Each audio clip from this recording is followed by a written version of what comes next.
அதேதான். மாண்புமிகு தமிழ்நாடு முதலமைச்சர் அவர்கள் 2 மாதங்களுக்கு 500 யூனிட் வரை பயன்படுத்தும் வீட்டு மின் நுகர்வோர்களுக்கு 2 மாதங்களுக்கு 200 யூனிட்கள் கட்டணமில்லா மின்சாரம் வழங்கும் ஆணையிட்டுள்ளார். மாண்புமிகு தமிழ்நாடு முதலமைச்சர் அவர்கள் பெண்களின் பாதுகாப்பினை மேம்படுத்தும் பொருட்டு தடுப்பு மற்றும் பாதுகாப்பு யுத்திகளை முதன்மை மற்றும் ஒற்றை இலக்கை கொண்டு செயல்பட சிங்கப்பெண் சிறப்பு அதிரடி படையை உருவாக்குவதற்கு ஆணையிட்டுள்ளார். தமிழ்நாட்டில் போதைப் பொருட்கள் தொடர்பான குற்றங்களை கண்டுபிடித்து கடுமையான நடவடிக்கைகளை எடுக்கும் பொருட்டு அனைத்து மாநகரம் மற்றும் மாவட்டங்களில் போதைப் பொருட்கள் தடுப்பு படை அலகுகளை உருவாக்குவதை குறித்து ஆணையிட்டுள்ளார் மாண்புமிகு தமிழ்நாடு முதலமைச்சர் அவர்கள்.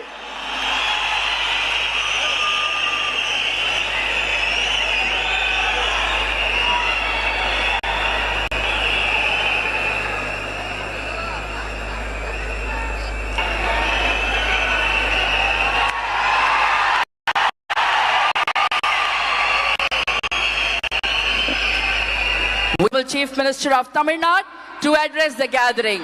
மாண்புமிகு தமிழ்நாடு முதலமைச்சர் அவர்கள் உங்கள் முன்னால் உரையாற்றுவார்.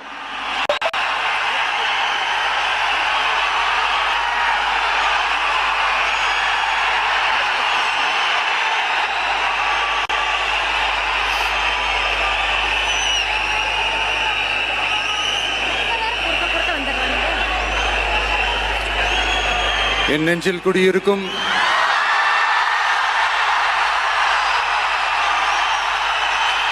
உங்கள் அனைவருக்கும் என்னுடைய வணக்கம்.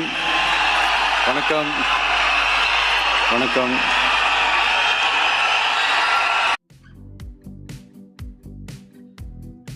Get chocolates and more delivered. என்ன சொல்றது, எப்படி ஆரம்பிக்கிறதுன்னு தெரியல.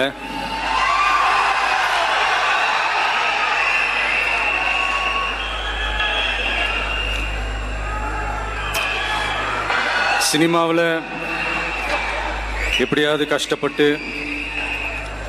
வெற்றி அடையணும்னு இருந்த ஒரு சாதாரண அசிஸ்டன்ட் டைரக்டருக்கு பிறந்த ஒரு பிள்ளையா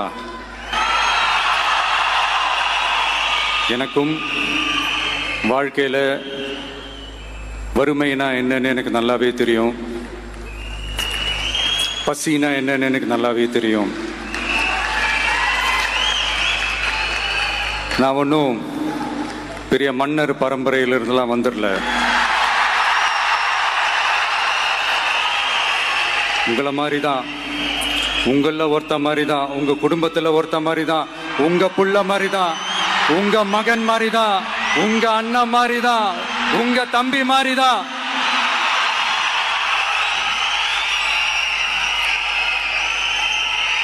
அப்படிதான் நான் உணர்றேன். நீங்களும் என்ன அப்படி நினைச்சதுனால தான் சினிமாவில் எனக்கு ஒரு மிகப்பெரிய ஒரு இடத்த ஒன்று கொடுத்தீங்க. அதையெல்லாம் விட்டுட்டு உங்களுக்காக நன்றி கடன் செலுத்துறதுக்காக அரசியலுக்கு வந்த உங்க விஜய, இந்த விஜய, நீ வா விஜய், நாங்களா இருக்கோம், பாத்துக்கிறோம். விஜய் தம்பி நீ வா, நாங்க இருக்கோம். விஜய் தம்பி நீ வா, நாங்க இருக்கோம். அண்ணா நீ வாடா, நாங்களா இருக்கோம். நண்பா நீ வா, நண்பா நாங்களா இருக்கோம் சொல்லி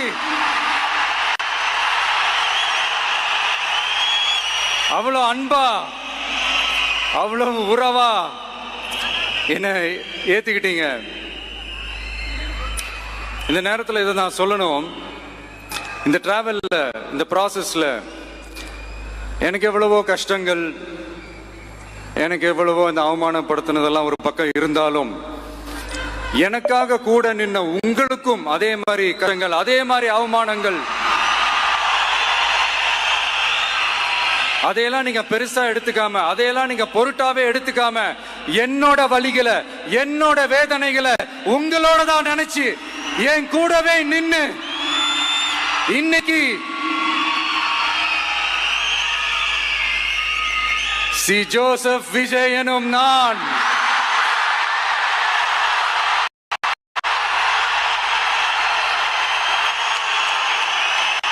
வந்து உண்மையாக்கி இருக்கிறீங்க. உண்மையிலே எனக்கு என்ன சொல்றதுன்னு எனக்கு தெரியல. என்னுடைய உறவுகளே, என்னுடைய சொந்தங்களே, நான் ஒன்றும் தேவ தூதன்லாம் கிடையாது.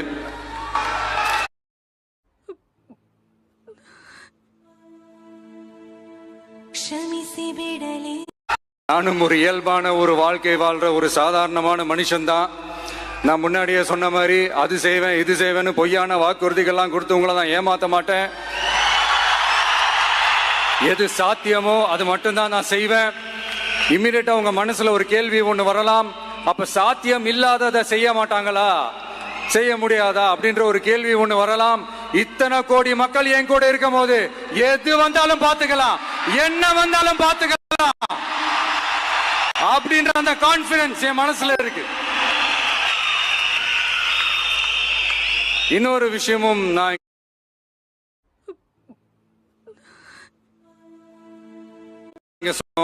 இன்னைக்கு நம்ம தமிழ்நாடு கவர்மெண்ட் இருக்கிற அந்த நிலைமையை பத்தி நான் உங்ககிட்ட நான் சொல்லணும். கிட்டத்தட்ட 10 லட்சம் கோடிக்கு மேல கடன் வாங்கி வச்சுட்டு போயிருக்கிற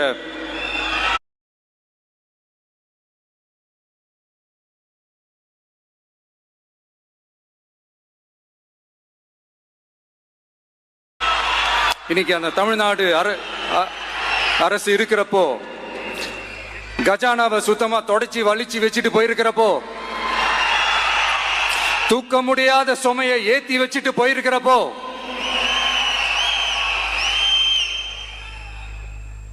அப்படிப்பட்ட ஒரு நிலைமையில தான் இந்த பொறுப்பை நம்ம கையில் எடுத்திருக்கிறோம்.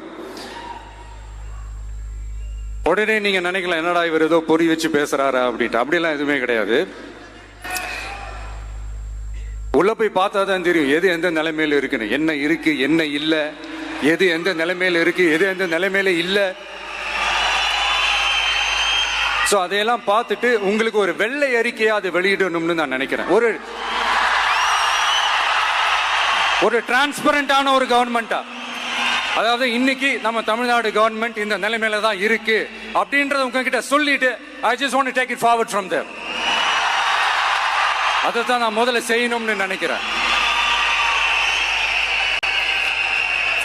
தமிழ்நாடை பொறுத்த வரைக்கும் இப்ப யாரையாவது போய் ஏதாவது சந்திக்கணும் அப்படின்னா இந்த மூஞ்ச மூடிக்கிட்டு போய் சந்திக்கிறதோ, என்ன இந்த மறைமுகமா உங்களுக்கு தெரியாம போய் சந்திக்கிறதோ அப்படிலாம் நான் செய்ய மாட்டேன். எதுவா இருந்தாலும் வெளிப்படையாக ஒளிவு மறைவு இல்லாம தான் நான் செய்வேன். இவ்வளவு பெரிய ஒரு பொறுப்பை என் கையில கொடுத்துருக்கிறீங்க. அதே நேரத்தில் எனக்கு கொஞ்சம் அவகாசமும் நீங்க கொடுக்கணும்னு நான் ரிக்வெஸ்ட் பண்ணி கேட்டுக்கிறேன். நான் சொன்னதையெல்லாம் படிப்படியா நிறைவேற்ற நான் ட்ரை பண்ணுவேன், நிறைவேற்றுவேன். அதே நேரத்தில் எனக்கு கொஞ்சம் அவகாசம் கொடுத்தீங்கன்னா எனக்கு கொஞ்சம் உதவியாகவும் ஒத்துழைப்பாகவும் இருக்கும். இது உங்களுடைய ஆட்சி. பெண்கள் பாதுகாப்பை ரொம்ப ஸ்ட்ரிக்டா வச்சிருப்பேன். போதைப் பொருள் கலாச்சாரம் அதை கண்ட்ரோல் பண்றதுக்கு என்னென்ன ஸ்டெப்ஸ் எடுக்கணும், என்னென்ன முயற்சிகள் எடுக்கணும், இன்னிலிருந்து அதை நான் எடுப்பேன். நம்ம பசங்களை அதுல இருந்து காப்பாற்ற வேண்டியது நம்ம அரசனுடைய பொறுப்பு. அதே மாதிரி சட்டம் ஒழுங்கு எல்லாருக்குமான பாதுகாப்பை நான் உறுதிப்படுத்துவேன். என்ன அவமானப்படுத்துறவங்களாகவே இருந்தாலும், என்ன கஷ்டப்படுத்துறவங்களாகவே இருந்தாலும், அவங்களும் என் மக்கள் தானே. நண்பர்களாக இருந்தாலும் எதிரிகளாக இருந்தாலும் 8 கோடி மக்களும் என் மக்கள் தானே.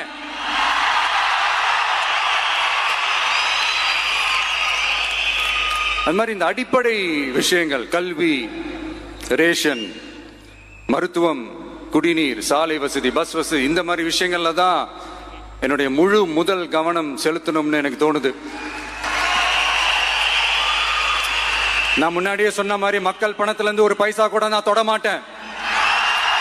எனக்கு அது அவசியமும் இல்லை. அது உங்களுக்கு நல்லாவே தெரியும். இந்த விஜய் தப்பு பண்ண மாட்டான், தப்பு பண்ணவும் விட மாட்டான். அது யாராக இருந்தாலும் சரி, என்னோட கவர்மெண்ட்ல என் கூடவே இருக்கிறவங்களாகவும் சரி, விட மாட்டான். சப்போஸ் யாருக்காவது அப்படி ஒரு எண்ணம் மனசுல இருந்துச்சுன்னா நம்ம ஜெயிச்சிட்டோம், ஒரு ஆட்டம் ஆடி பார்க்கலாம் அப்படின்ற எண்ணம் யாருக்காவது இருந்துச்சுன்னா இப்பவே இந்த நிமிஷமே அதை எரேஸ் பண்ணிருங்க.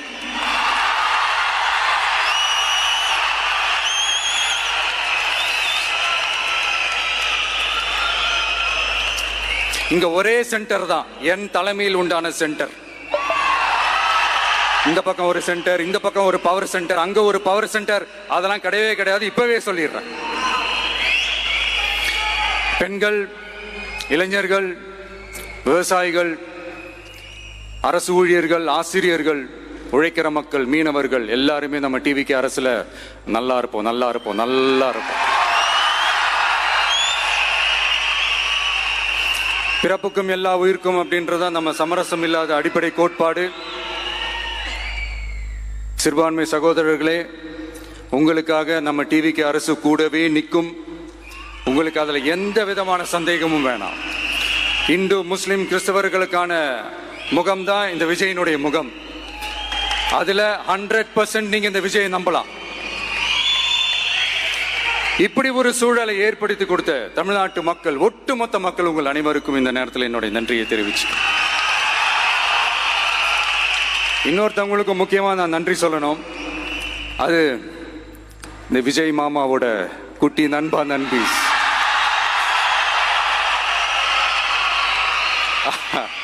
அவங்களாலதான் இது நடந்திருக்கு. உங்களுக்கு எப்படி நன்றி கடன் செய்யணும்?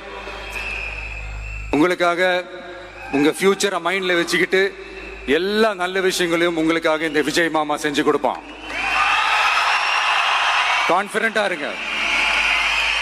அதே மாதிரி இன்னொருத்தவங்களுக்கும் நான் முக்கியமா நன்றி சொல்லணும். உங்களை எப்படி நான் மறப்பேன்? நீங்க தான் என்னோட உயிராச்சு. தமிழக வெற்றி கழக தோழர்களே,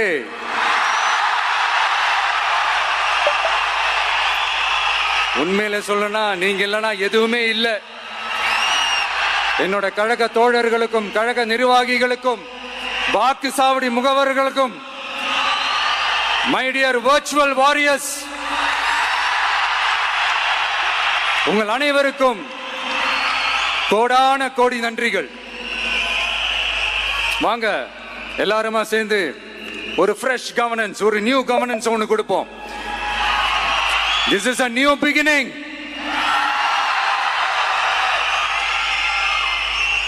A new era of a real, secular, social justice starts now.